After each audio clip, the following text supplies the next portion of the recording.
എല്ലാ രംഗത്തും അഴിമതിയാണ്. പക്ഷേ ഇപ്പോൾ ഏറ്റവും ഒടുവിൽ ശബരിമലയിലെ വിഷയം കൂടി നിങ്ങളൊന്ന് മനസ്സിലാക്കണം. എന്ത് പ്രയാസകരമായിട്ടാണ് നമ്മളത് വാർത്ത കേട്ടത്. ഹൈക്കോടതി അന്വേഷിച്ചില്ലായിരുന്നെങ്കിൽ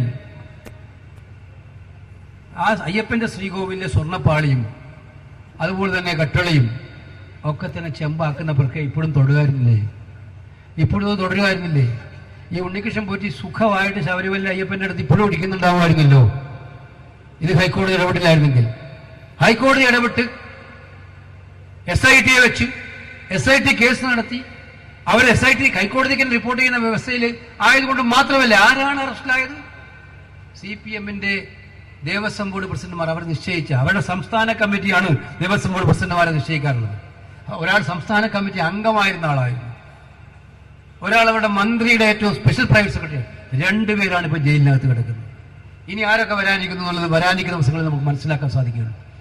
വിശ്വാസികളുടെ പേര് പറഞ്ഞ് ശബരിമലയിൽ അവർ കൊടുക്കുന്ന കാണിക്കയിൽ നിന്നുണ്ടാക്കുന്ന ഈ സ്വത്തും സമ്പത്തും കട്ടുകൊണ്ടുപോവുക എന്ന് പറഞ്ഞാൽ അതിനപ്പുറം നാണക്കേട് ഈ സംസ്ഥാനത്തിന് ഉണ്ടാവാൻ പറ്റും. ഇവിടെ മാത്രമല്ല, തെലങ്കാനയിലും തമിഴ്നാട്ടിലും കർണാടകത്തിലും ഒക്കെ വരുന്ന അയ്യപ്പന്മാരുടെ മുമ്പിൽ ചർച്ചാ വിഷയം ഇതല്ലേ? ഇപ്പോൾ സർക്കാർ അറിയാതെ നടക്കൂ? അവരെ സംരക്ഷിക്കുകയല്ല സർക്കാർ ചെയ്തത്, കോടതി ഇടപെട്ടതുകൊണ്ടല്ലേ ഇവർ ശിക്ഷിക്കപ്പെട്ടത്. ഇത് രാഷ്ട്രീയമായ ഒരുപാട് കാര്യങ്ങൾ പറയാനുണ്ട്, ഞാനൊന്നും ഈ വിഷയം ഉപയോഗിക്കുന്നില്ല. തദ്ദേശ ഭരണ തെരഞ്ഞെടുപ്പുകളിൽ പ്രാദേശിക രാഷ്ട്രീയം ചർച്ച ചെയ്യുന്നതോടൊപ്പം രാഷ്ട്രീയവും ചർച്ച ചെയ്യപ്പെടും എന്നതിൽ സംശയം വേണ്ട.